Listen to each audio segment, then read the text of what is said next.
Salam sastra. Pada tanggal 6 Juni 2025 adalah Thomas Mann genap berusia 150 tahun. Jadi dia lahir pada 6 Juni 1875 di Lübeck, Jerman. Kemudian pada tahun 1929 ia mendapatkan Nobel Sastra dengan novel yang dianggap sangat berpengaruh adalah berjudul Buddenbrook. Ya, novel tentang kisah keluarga pengusaha yang bangkrut. Thomas Mann meninggal di Kilsberg, Zurich pada 12 Agustus 1955. Saya akan membacakan ringkasan saya, tulisan saya tentang Thomas Mann. Thomas Mann adalah anak kedua dari 5 bersaudara. Pasangan ayah pengusaha serta senator bernama Thomas Johann Heinrich Mann dan ibunya berdarah Brasil bernama Julia da Silva Bruns. Ketika Thomas Mann berusia 16 tahun, ayahnya meninggal. Peristiwa inilah yang menandai hancurnya usaha ayahnya dan sekaligus mengilhami karyanya yang paling legendaris berjudul Buddenbrook, terbit tahun 1901. Novel inilah yang akhirnya mengantarkan Thomas Mann mendapatkan Nobel tahun 1929.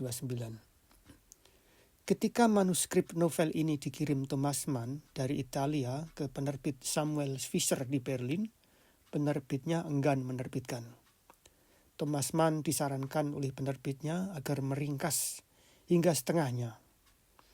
Kata penerbit, siapa orang yang akan membaca novel setebal itu? Tapi Thomas Mann menolak. Pada akhirnya novel itu diterbitkan juga. Dalam waktu yang singkat, novel bertema hancurnya sebuah keluarga pengusaha tersebut dianggap sebagai novel berbobot di kalangan pemerhati sastra berbahasa Jerman.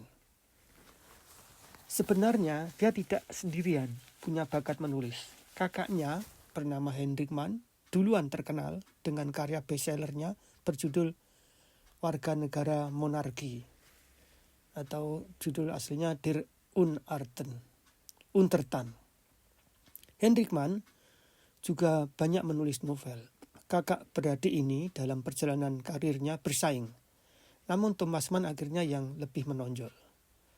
Pada tahun 1905, Thomas Mann kawin dengan Katia Priangheim dari keluarga intelek Yahudi. Pasangan ini dikaruniai 6 anak. Erika Mann, Klaus Mann, Monika Mann, Golo Mann, Elisabeth Mann, dan Michael Mann. Di tengah kesibukan mengurus keluarga dengan 6 anak, Thomas Mann masih tetap tekun berkarya.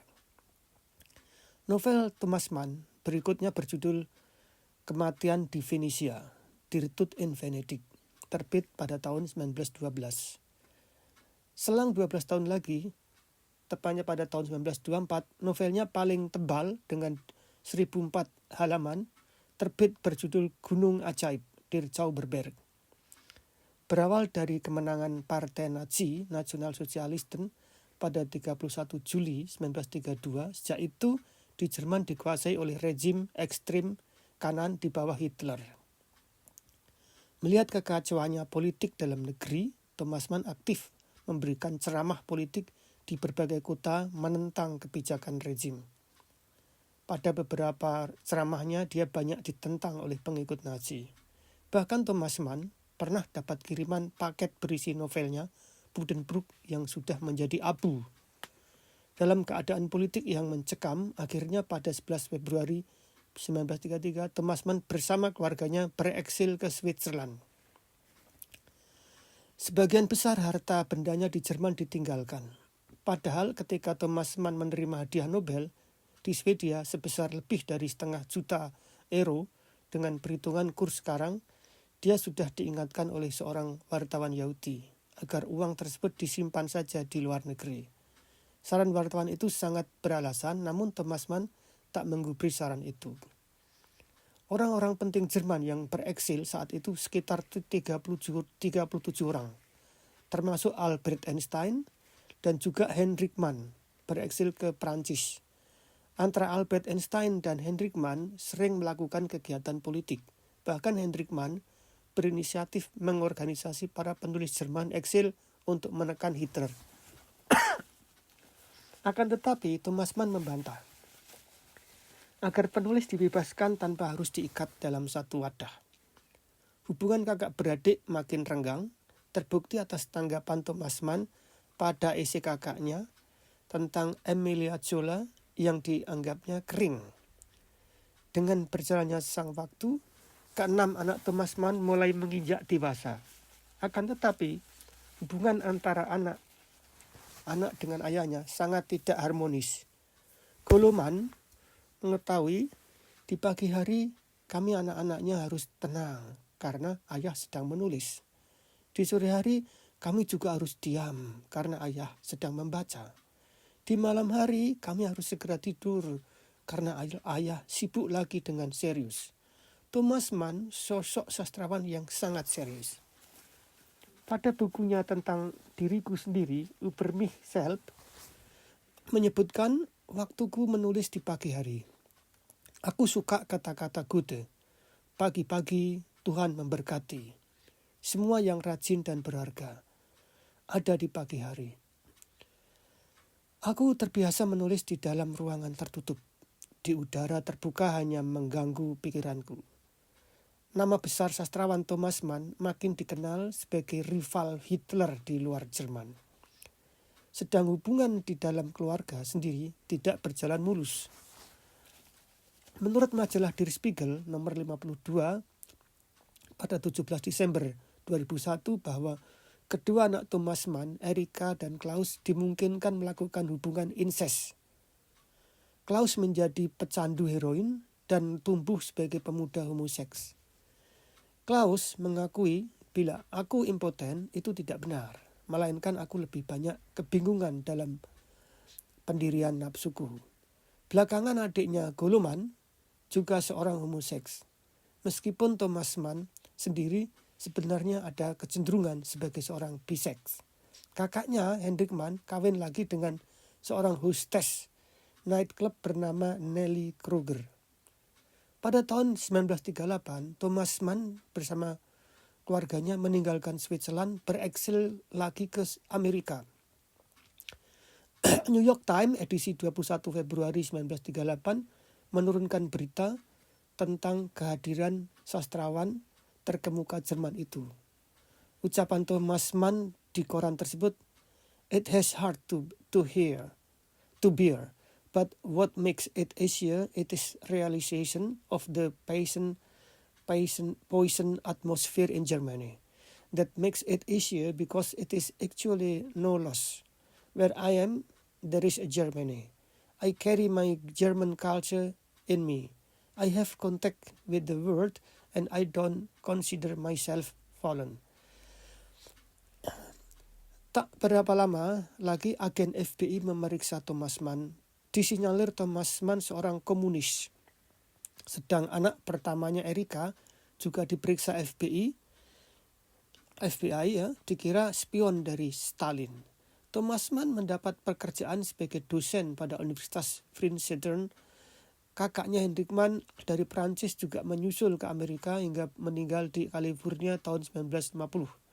Selama di Amerika, Thomas Mann menghasilkan 2 novel berjudul Lotte in Weimar dan Dr. Faustus.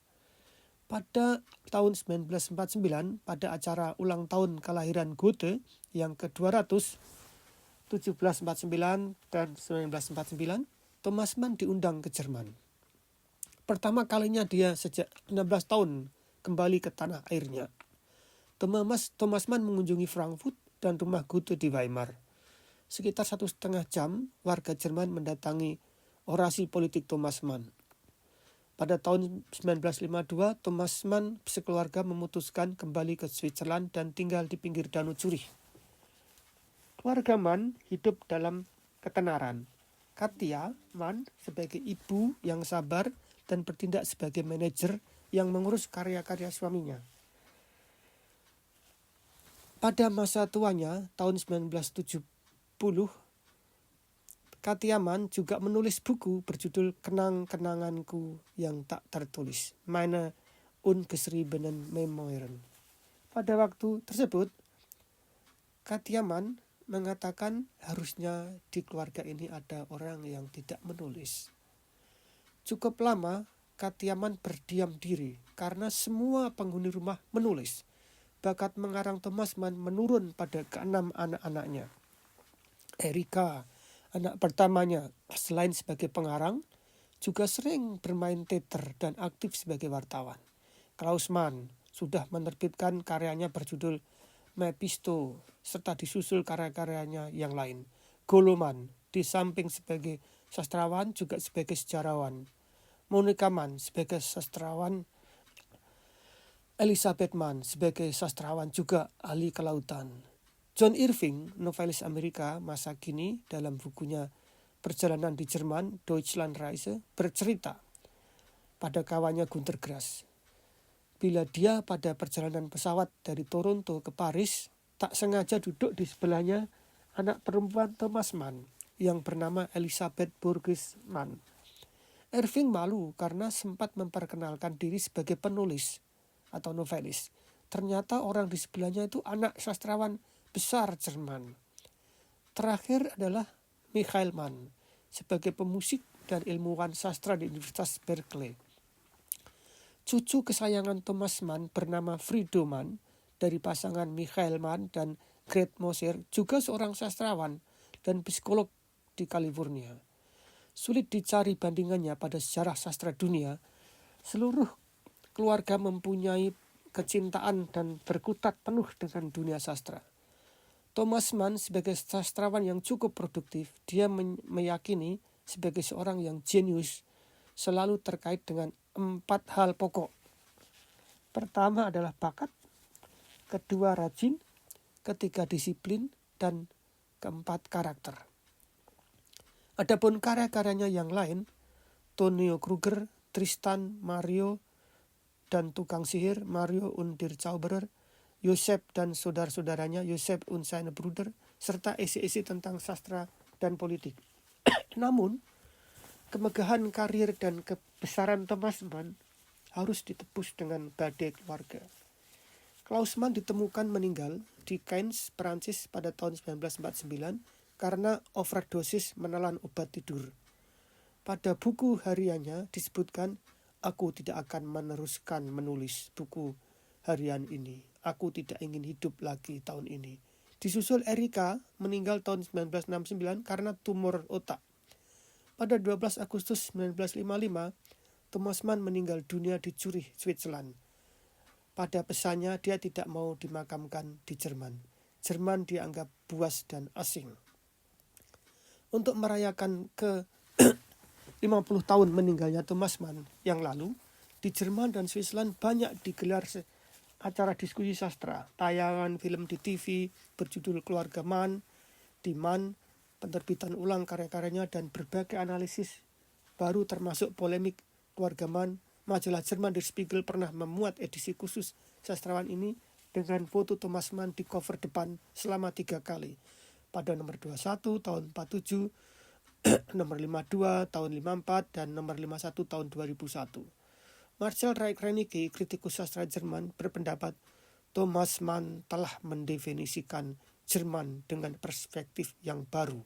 Sebab itu, aku menganggapnya sejak tahun 1832 sampai abad ke-20 tidak ada sastrawan Jerman lain sebesar Thomas Mann. Terima kasih.